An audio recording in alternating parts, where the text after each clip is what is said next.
Hi you guys, welcome back. My name is Carrie Penny. I am the Happy Crafty Homemaker, and today I'm going to be doing a very quick tutorial on how I do my corner to corner squares as shown in my corner to corner block join video from November 2022. For today's tutorial, I am using some acrylic worsted weight yarn. It's just Red Heart Super Saver. If you're interested, the color on this one's blue. Very interesting. We have a size I crochet hook to match the weight of yarn, but this works with any weight of yarn and any size hook. If you are doing this as a scrap project and are planning on having scrappy squares as you go that you don't complete as you go, I do recommend having a split ring stitch marker or one of the stitch markers that's on like the clippy ear wire, the French hook ear wire, or not French hook, what are those called? Anyway, the earring style ones. That way you can secure your loop and don't have to leave your hook in your project. For me, doing these squares in 2022 is definitely using up my scraps. So I used up, obviously, my stitch marker in order to secure them constantly. In order to follow along with this tutorial, I will be doing a chain stitch and a double crochet stitch. That's all this block is made up out of. So I am going to reset real quick here and we will get on to the next part of the tutorial.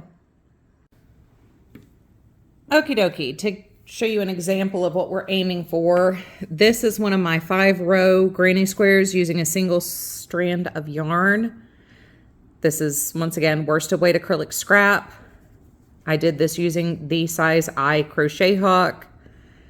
And really the only thing that's different about my corner to corner squares compared to anybody else's is they're ever so slightly tighter on the edges of the squares. And to be honest, it's a matter of a single chain stitch. That's all that is. These are the 2 DK weight yarns held together to create a marled effect. It's the exact same technique, except for this, it's 2 DK weight yarns, and I used a size J crochet hook. So I went up one size because this made it for a slightly extra full worsted weight yarn. You're gonna match your hook to the yarn to the gauge you want to get. That's all as far as that goes. So if you're familiar with corner to corner squares, all we're doing, is building blocks on the bias and then decreasing those same blocks once again on the bias. So we're working from one corner, 1 square, 2 square, 3 square, 4 square, and row 4 has 4 squares, row 5 has 5 squares, all the way out until the size you want your square to be and the height you want it to be. If those are different, we will talk about that when we get to the option to make it a square. Then you start decreasing. This was a 14 row, so it's 14, 13, 12, 11, 10, working on this bias. So we're working to the final, it's not diameter, but the final cross measurement and then working our way down. It's very, very simple. It's not a hard stitch to master. The hardest part is remembering how to begin. So to begin, we're going to chain 5 stitches. 1, 2, 3, 4, 5. We're going to skip 2. Those are our turning chains. And the turning chains do count as a stitch. And we're going to double crochet into our remaining 3 singles, so we have 4 double crochets, 1 in the turning chain, 3 double crochets. And if you'll notice, I only did 2 instead of 3. That's the entire difference. A lot of the directions call for doing 3 chains on that turning chain. and I just do the 1. All right, so to create, this is block number 1. To create block number 2, we're going to chain 5, 1, 2, 3, 4, 5. We're gonna skip our first 2 chains. We're gonna make our first block. Because we're increasing, we had to chain out to increase. We're going to do 3 double crochets into our 3 chains. And we're going to turn this to where we can stack this. Because our next one is going to go around, be built around our chain 3. So we're going to slip into that and chain 2 for our first stitch. And do 3 double crochets into, or around, not into. We're working around that chain space. So now we have our 2 squares. And this was the hardest part for me to figure out, was the starting. Once I got to 2 rows, row 2, not 2 rows, but row 2, then I could perfectly see how things were going to line up. But getting these to this point where we've got our little Mickey Mouse head, that was the hardest part for me. And that's just understanding the direction you're building in. So next up, we're going to chain 5 again, skip 2, work our double crochets into our 3 remaining chains. 1, 2, and 3. And see, when you lay this down, I know I see everybody else do the same thing. Your work automatically turns in this direction in your hand when you do that first thing. And it doesn't make any sense how that is supposed to line up. How does that make a square? You have to turn it so it kind of locks into place and stacks. Because you want to work around, as you're increasing here, you want to work around your chains from the previous row. So you're going to slip stitch into that, chain 2, and do your 3 double crochets around that turning chain. And that's why this looks ever so slightly different from other ones you have seen, according to what you guys are telling me, is because this hole is that 1 chain smaller, so it stacks nicely and tightly in there, versus having a big gapey hole. It's not, like I said, it's not a hard stitch to master. We're going to slip around the turning chain, do our 3 double crochets once again. 1, 2, and 3. And now we have this piece. So we have a corner and we're building out the sides. And you're just going to repeat that, where as long as you are trying to continue to grow the side, you're going to chain 5, work your first square onto your chains,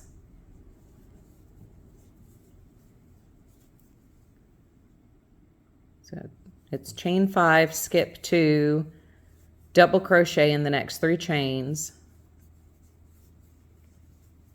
And this is kind of when you turn your work. That's basically what this is you've got to turn your work to turn it up so you can slip stitch around your previous turning chain, chain 2, double crochet 3 times. So you have 4 double crochets total, because that turning chain counts as your first double crochet. It's one of the few times where I let my turning chain be a stitch, is when I do corner to corner. And now it makes perfect sense if you're going to stair step up, if you're going to stack blocks, that the next one would go right here. So you're going to slip stitch there, which is once again around your turning chain. Right? Yeah. I could always misremember things, missee things. I'm looking through the camera. This is something I know by heart and I've had memorized for ages. Once again, we want to stack up one more row here. So we're going to work on top of this one. And you're just going to keep repeating this every single time. And as you lay it down in your increase formation, I do find it handy to occasionally double check just to make sure you didn't like add an extra block off on the side, which will look like a weird little dog ear over here. You should have a V with saw teeth.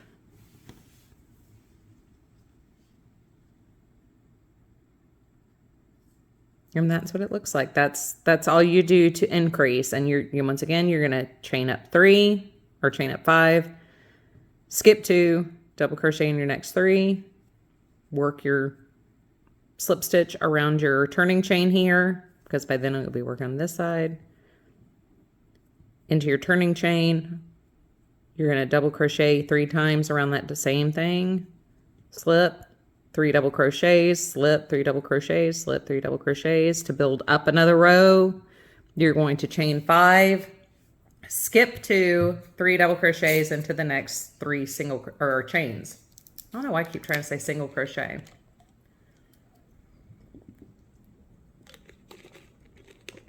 Sorry, needed a sip of my drink there. So, if you want to make a rectangle and not a square, just so we also have those instructions in the same video, when you have reached your desired width on that side, what you're going to do when you come to this edge again is going to be slip, or not slip. You're going to single crochet or chain 1. Now, personally, I don't slip into this one. I slip into the second one. I slip into 2 double crochets and into my turning chain spot. Chain 2,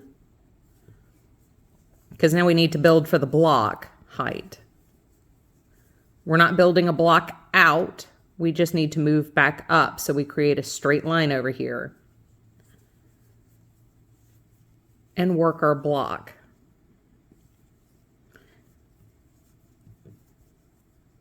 And now we're just working up our stair steps here.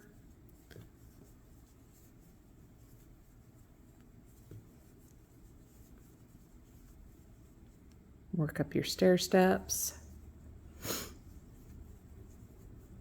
And let's say in this case, we don't want a square. We want to keep going on our height. So because on the side that is to our left, in the case of this video, on this side, we still want to go up. We still want to grow height. We want to make this longer than this. We're going to build just like we have. We're going to put another block on top of it.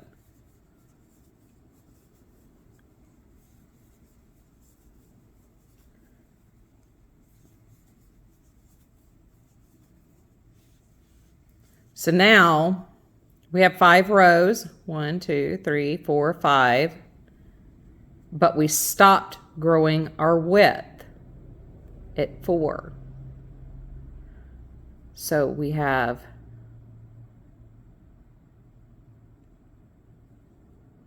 4 on our diagonal.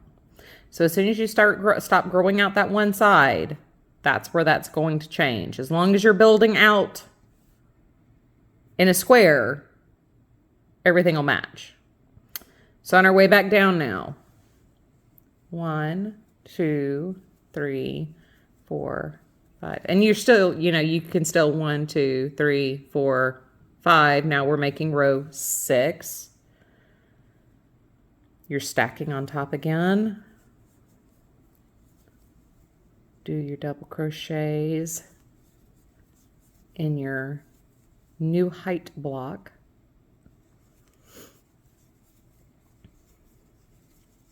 turn your work. So you're, once again, working around your turning chains from the previous row.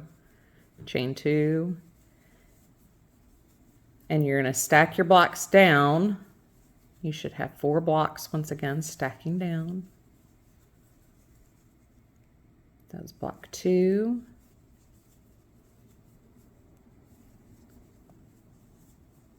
And if you want to add color work to this, once you have mastered doing the basic stitches, I'm going to refer you over to Yarn Joy podcast. Terry has an amazing tutorial on her channel for how to do graphgans using the corner to corner. I am not very good at that. I've done all of my graphgans in single crochet. I can handle the corner to corner for like a scarf. I've done a couple scarves in the corner to corner color work. I am not good at doing a blanket. If you want to learn how to do a blanket and corner to corner color work, definitely go check out Terry's video. I will leave her linked in the description box on this video. If for some reason you still do not understand the construction of corner to corner, how this is made by watching my video, that's perfectly fine. Every instructor has a different way of explaining it. So check out Terry's video. She does right and left-handed tutorials. Check out her instruction on basic corner to corner. I know Mikey over at the Crochet Crowd has a number of videos on corner to corner. Find the instruction that makes it click for you. There's nothing wrong with needing more than one source for tutorials. My tutorial may not work for you, and that is 100% okay. This is not my wheelhouse. I am not very good at doing these tutorials. So we've done our 4 squares down. We're now to the edge that we're no longer growing in length. So you want to slip stitch to join that edge, just so it's not hanging off by itself. You want it attached to your work. You're going to chain 1, and that's your turning chain. Like I said, I skip that first double crochet. I don't like the bump that creates if you slip stitch into that. Slip stitch into 2 stitches. Slip stitch around your turning chain from the previous row, and now you're just going to build up once again. So this time, we're not going to build another row of height. We want to start decreasing. We have our work as wide as we want it, and now it's as tall as we want it. So now we're going to have a corner to close off here. So let me get up there. It's the exact same process, but I do have to think about it slightly differently as far as spatial recognition.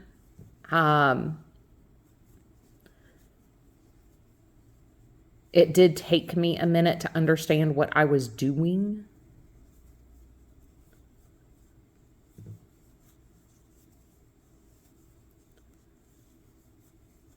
So here we are. I don't want to build another row. So my block isn't hanging off here to the side by itself. I need to slip stitch around that turning chain instead of making a block. I'm going to chain 1, turn my work, and slip stitch to where I do want a block. Chain 2 and do my next block here.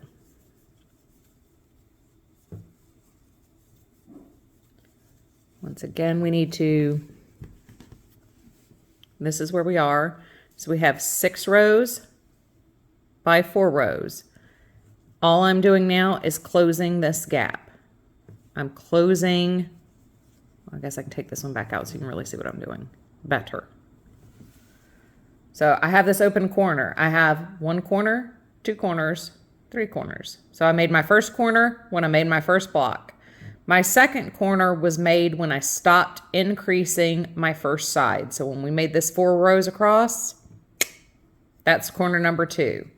Corner number 3 is made when you turn the edge the second time. So now we need to close this space to make corner number 4. So like I said, it's the exact same process where you're stacking your blocks to go up the staircase. You slip up to where the next block should be and start building blocks in your staircase.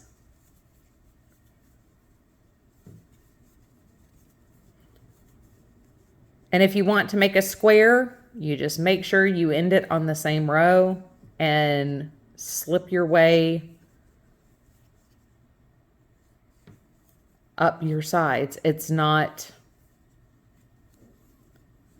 let me start the next, because now we've just got this last step here.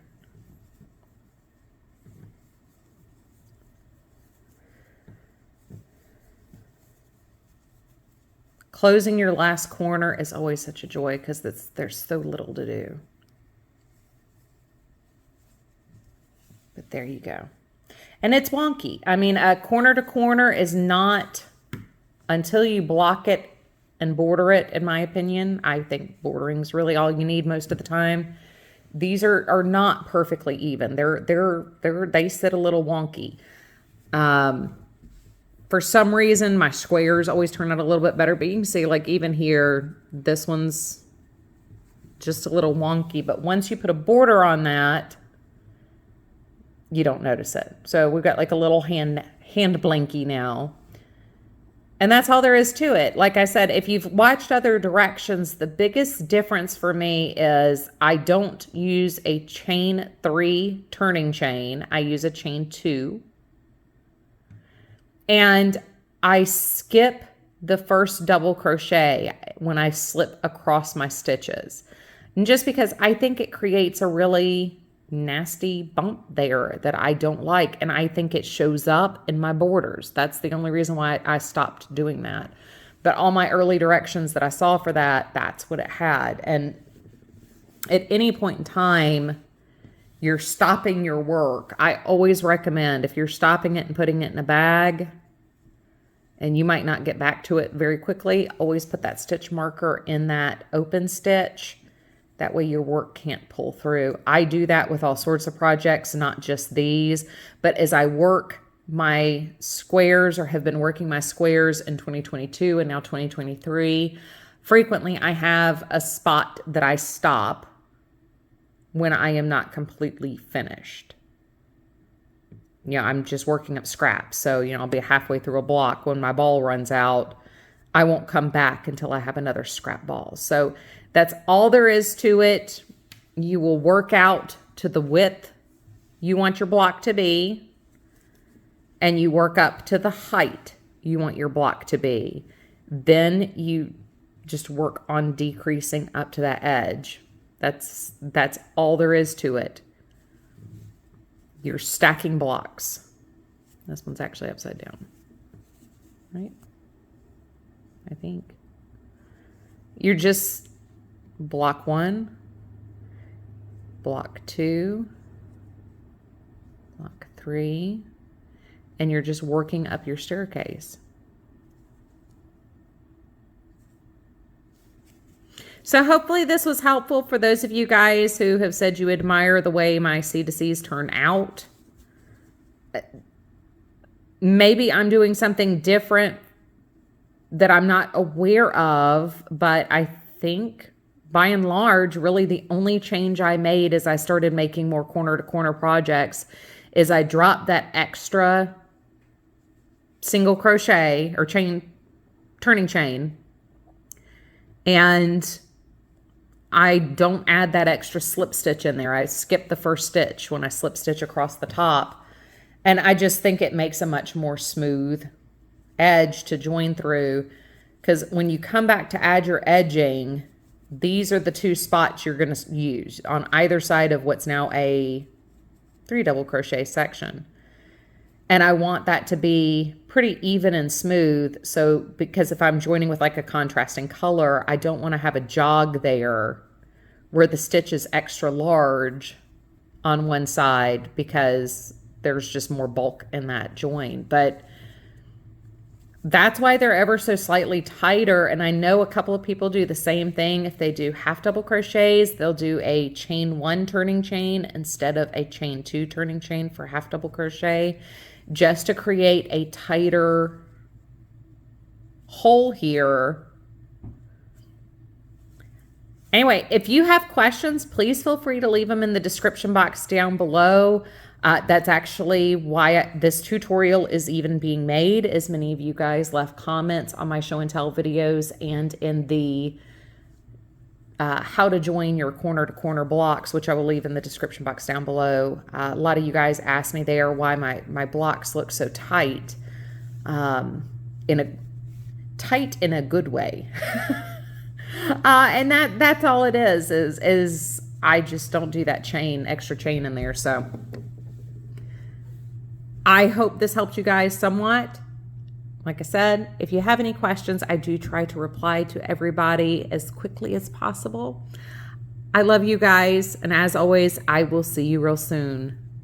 Bye, guys.